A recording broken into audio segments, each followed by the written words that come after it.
Hey, Shalom everyone. This is your brother Danyala, aka the Copper Color Aboriginal. First and foremost, I'm gonna give praises to the Most High Yahweh because Yahweh's good. He does take care of us as a people. He's been blessing us along the way, and I can't be more grateful to the Most High Yahweh for all the opportunities that He has allotted, not only for me and my wife, my family, but also for other brothers and sisters out there. The Most High is good. He really is. No matter what we're going through, the Most High is good. The end game that He has set up for us is, I mean, you can't ask for anything else. So, anyways, I also want to give, recognition to the Holy Spirit, and I do want to also give recognition to Yahweh Shai, because the Most High uses both of them to show us and to teach us how we're supposed to serve Him. So, anyways, guys, I'm here. I hope that all you guys are staying blessed out there. I hope that the Most High is keeping you guys safe for sorry, from everything that's going on out there, because these are chaotic times. We know that these things that are happening for Israel's sake.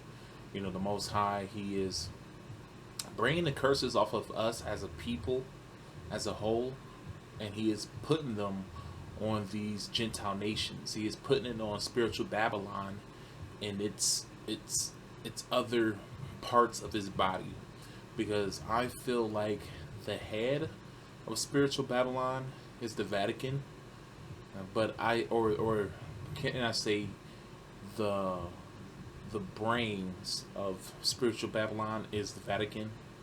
But I feel like the the head that holds the brain is America, okay? Because the Vatican uses America like it's this damn puppet. It uses it as its enforcer. You know what I'm saying? And all the other countries follow under the Vatican and follow under the United States. So of course the phony country of Israel is a part of it too, but they're all part of the body of the spiritual Babylon. Okay, so spiritual Babylon is not just one place. It's not. That's why it's called spiritual Babylon. This is why the scripture, when it prophesies about spiritual Babylon, it talks about spiritual Babylon and not actual Babylon. And it has a few names for it. The whore of Babylon, the daughter of Babylon, spiritual Babylon. Um, it's definitely not just one location like how other brothers and sisters try to make it seem. They try to make it seem like America is the only Babylon, so flee America, go to Israel, the land they call Israel today, as if Babylon does not have its grips over there in that fraudulent land called Israel. People flee to Mexico as if Mexico is not ran by the same entities that run um, other countries like the United States. I mean, it's really ridiculous. This whole concept of flee America because America is Babylon. I seriously know brothers personally who have fled to other places and have taught people to flee to other places, to flee Babylon. Now, if I have no issue with brothers or sisters leaving the United States um, at all. I don't have an issue with that at all. Um, Go wherever you want to be, or wherever you think that you're going to be comfortable. That doesn't mean that you may end up making a mistake in the end, because I think that fleeing the Americas will be a mistake. I'm more comfortable if brothers and sisters flee into different parts of the Americas, but going across the sea to that place that is falsely named Israel, I think that's a big mistake, because that's not Israel at all. Um, but you still have brothers and sisters who want to go and visit that land over there as if they're making a pilgrimage. You got people fleeing over there as if that's the Holy Land. You even have these Afrocentric Israelites who say the same thing. And even you just have a lot of Afrocentrics in general who tell you to flee to Africa. And Africa don't want your ass. They want your money, they want your resources. But And it's funny because me and my wife, we seen people who have fled to Africa, and some of them weren't so-called Hebrew Israelites. They were so-called African Americans, and they regretted going over there. You can see videos online where it's not really popular. You're not gonna see too many of these videos, but you can find videos online where people, and even articles online, where so-called African Americans, so-called fled to Africa or returned home to Africa, and were not treated the way they thought they were going to be treated. Especially women. Women have a lot of bad experiences over there in Africa, and that's because sorry, we're not even from Africa, and even a good chunk of the people over in Western Africa, even scattered over different parts of Africa, they don't even belong there. Okay, that whole go back to Africa crap was started back. It was started back in the 1700s by white Europeans, of course, but then it kind of died down. And then during the early 1900s, they started to revive that with, what is his name? His name is I can't remember the acronyms, but it's like something W. Du Bois. I can't think of his name. But he was a famous, or he's not really super famous, but an infamous Harvard professor who was all about black Americans going to Africa. Same thing with Marcus Garvey, and it's funny. W.E.D. Du Bois, that's his name. W.E.D. Du Bois. It was the same thing with Marcus Garvey too. They both had different styles when it came to the back to Africa thing, but they both had the same goal, and that was to get so-called black Americans who are really true American Aboriginals. They were trying to get us to go to Africa, land that we do not belong to. Both of them were Freemasons. Both of them. You could check their track records and see that they were Freemasons. And there's a lot of evidence to suggest. Check out Kurimeo Ahua's video, or Kurimeo. I think that's how he pronounces it. Check out his videos. He has a lot of good books about Europeans coming over here, and black, quote unquote, black Europeans coming over here and mingling amongst our people and infiltrating amongst our people. Marcus Garvey is a black European. His family infiltrated into Jamaica way back when. Same thing with W.E.D. Du Bois. He is a black Frenchman. We like to think that we got our European names from white slave masters. And, somebody made a very good point. I was like, you know what? I never thought about that before. They said, what black person in their right mind? No. He didn't say what black person. He said, what person in their right mind would take the last name of their slave master? And it hit me, and I was like, damn. Right. What person would take the name of a person who had mentally and physically abused them and their family members and other people who look just like them? Who would do that in their right mind? Who would be like, oh, I'm free, I'm off the plantation, I'm going to keep his last name? Nobody does that. It's just like children when they grow up, when they're being raised, they hate their parents, they're rebellious, and then they go and change their name because they hated their parents so much. That happens. So it doesn't make sense for someone to keep the name of a person that oppressed them. I know if I was oppressed by someone, say if I got oppressed by Donald Trump, right? And he gave me his last name because I'm his property, right? As soon as I got free, what I'd be doing? Changing my last name. If we were to believe that our ancestors kept the last name of their oppressors, we have to be fucking retarded, and we would have to think that our ancestors were literally retarded and could not think for themselves. Our people are survivors. Survivors are not stupid people. Trust me. You cannot be stupid and survive. It just doesn't happen like that. The Most High does not have this universe set up like that for the stupid to survive.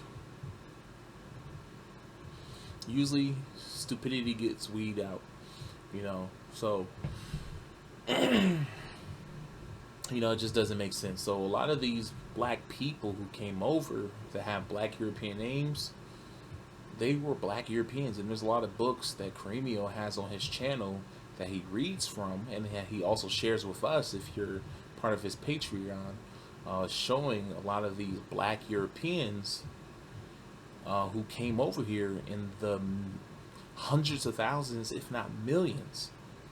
The black Irish, the black Scottish, black Spanish, and I always put quotes around black because there's nobody walking around Earth that's black, okay? But you have these melanated, negroid people who were the original inhabitants of Europe coming over here to the Americas. And you hear my wife down there just thumping. I mean, it's crazy how my wife, she walks on her heels. She just boom, boom, boom. She will make you think that she's a very fat woman or something, but she's not. So it's weird. You would think that she's like 400, 500 pounds, something like that, but she's not. It's crazy. But so yeah, this is why a lot of these black people have these names, and they had infiltrated.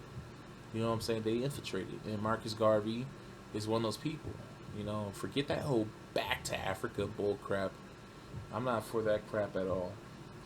But anyways, enough of that. I'm still gonna kind of deal in that same area, but we're dealing with black Europeans because you have to know that the first Europeans to come over here to the Americas were black people. They were black. Christopher Columbus was said to be tawny, okay? And if you Google tawny as a skin color, you will see nothing but so-called black people. Tawny is just a red undertone to brown skin. So when you're sun-kissed, you're tawny.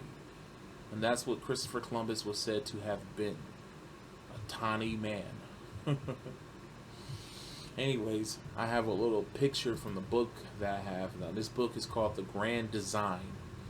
America from Columbus to Zion, okay? It's a very good book. I'm reading it right now. I'm actually pulling some stuff out of here for my documentary that I'm making. But this book is very good.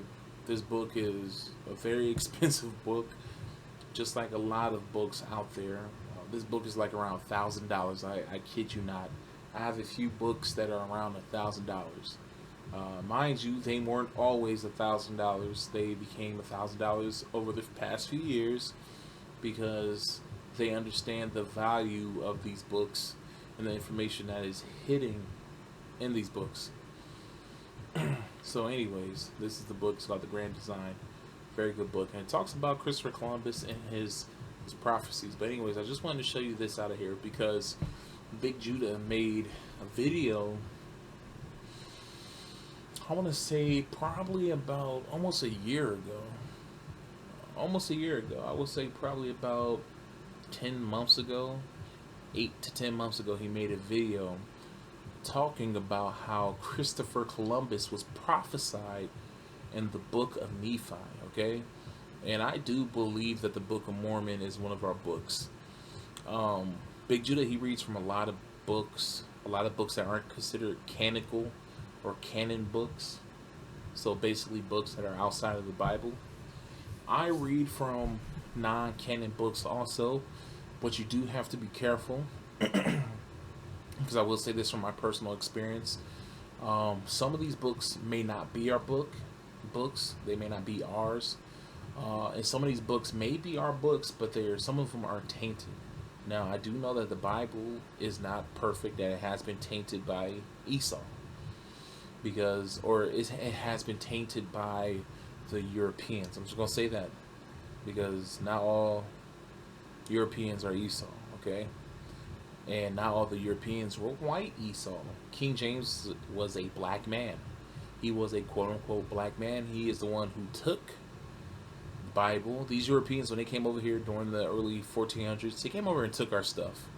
They took our scripture, they took our holy books, our scrolls, and they took them back over to that side of the world, and then they published their own, pretending that they had this forever. This is why their holy land was never Israel from the beginning. Their holy land was not Israel. Their holy land was another place. Okay? This whole thing of Israel being a holy land came after 1492. That's because they didn't have the real information at that time. Okay? Their holy land was actually a Turkish land. Constantinople was their holy land. That was their true holy land, not Israel. Okay? This is why Christopher Columbus was in search of the true Holy Land. So anyways, after they came over and took our stuff, they basically reprinted their own books, which was the Bible. And they even took a lot of books out, okay? And this was after the Council of Nicaea, okay? But we still had all the books. We had all the books. The Council of Nicaea then happened way before Christopher Columbus' time. But anyways, I don't want to get too much into that. But they came over and took our stuff. And I do believe that the Book of Mormon is our book. Like I said, you got to be careful. Not all books out there are our books. And some of them have been tainted. I read a few books from the Nag Hammadi that I don't agree with. There's some books from there's some books from the Pseudepigrapha that I don't agree with. But there are some Gnostic books. They call them Gnostic, but some of those books are not Gnostic books. Some of those books are our books, like Pistis Sophia. That book is definitely our book, and I vouch by it. There are some things in there that I don't necessarily understand. I know that understanding comes with time. So that's why I even say with books I don't fully understand or even don't have any understanding, I don't say that those are not our books because I don't understand it. That's just being prideful. We know that the Most High reveals understanding in time. So I'm not going to say that a book isn't our book just because I don't understand it. But from what I read, for the most part, from Pistis Sophia, that book is our book. And it goes right along with the Bible. It's his mate. Revelations is his mate. It precepts a lot of the scriptures, a lot of other books, a lot of other prophecies that prophets prophesied. So anyways, you can see right here in the book that I'm talking about, which is called, I forget, it's called, I was just looking at the picture. Anyways, the grand design. Okay, so right here in chapter 2 it says Columbus and Discovery of America. Now, like I said before, Big Judah made a video about 8 to 10 months ago saying basically the same thing these people are saying. So the reason why I'm making this video is because these people came to the same conclusion as Big Judah. And see, some of these heathens do know a little something, okay? And basically the conclusion that they came to, just like Big Judah, is that that Christopher Columbus was prophesied to come over here to the Americas and do what he did. So anyways, right here it says, Nephi's vision of the latter days at first encompasses the broad picture of medieval Europe, but suddenly the focus narrows on one man who inspired an intrepid action with irrevocably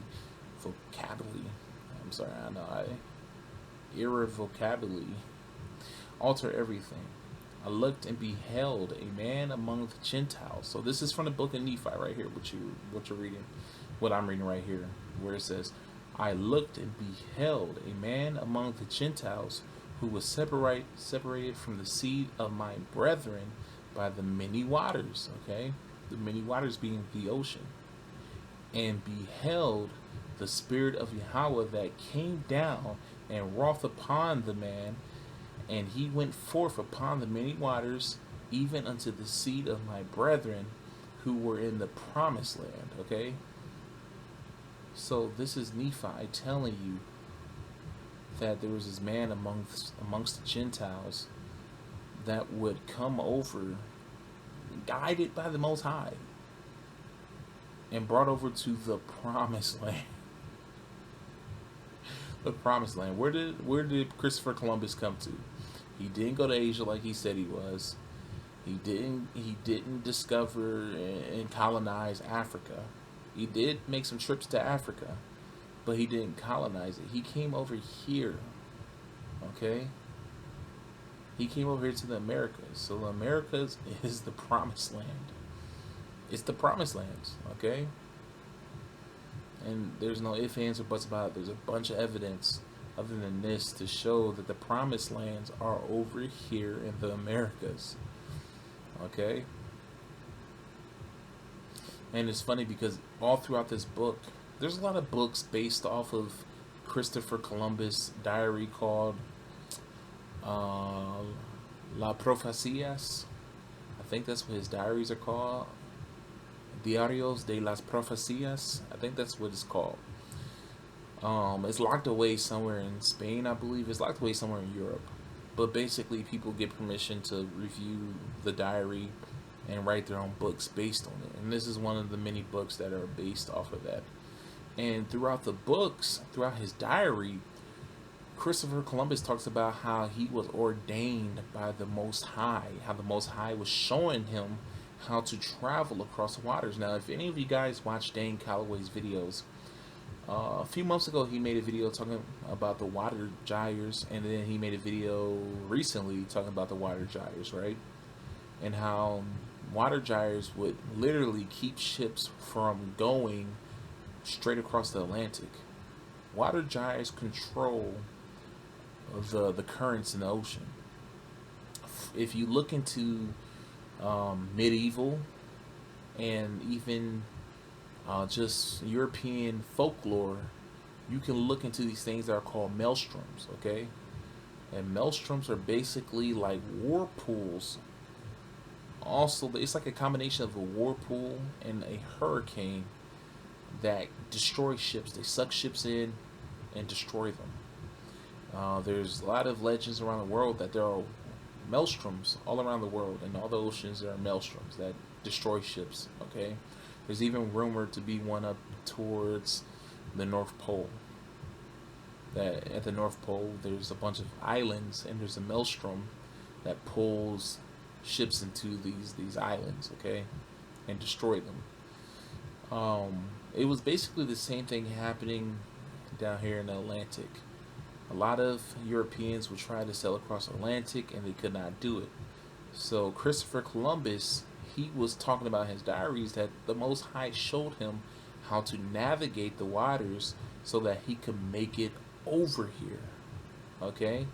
Just like as you see at the bottom, it says, Columbus as foreordained, fulfiller of prophecy. This guy wrote in his diary how he was foreordained by the Most High to come over here, not only to find his ways through those waters, but to basically colonize the people of the Americas. He was foreordained, so he knew that Israel was over here. He knew that these people were over here. He didn't make it over here by mistake. He knew what he was doing. He knew what he was doing, whether he had maps or whatever. He knew what he was doing. And see, this is the thing. Before Christopher Columbus came over here to the Americas, do you know where he was going? Do you know all the places that he went to? He went over to Africa, traveled up and down the western coast of Africa. And then after that, he had plans on making expeditions to go over to the Americas. Okay? There's a reason for that. That's because from Africa, that's how you travel over to the Americas. That's how they first traveled over to the Americas, by going south of Europe, traveling over to Africa, and then traveling west from Africa. The reason how they knew how to do that was because America they had trade set up with the Africans for thousands of years. You can you can find videos on YouTube where Caribbean brothers and sisters said they've been trading with Africans, that they're aboriginal to the Americas, to the Caribbean, and that their ancestors had trade set up with Africans, and they had been doing that for thousands of years. So I believe that the Most High brought Christopher Columbus down to Africa to have those Africans teach them how to navigate over to the Americas. So yeah, I just thought this was a good video to make for you guys to show that, Big Judah's right with the Book of Nephi.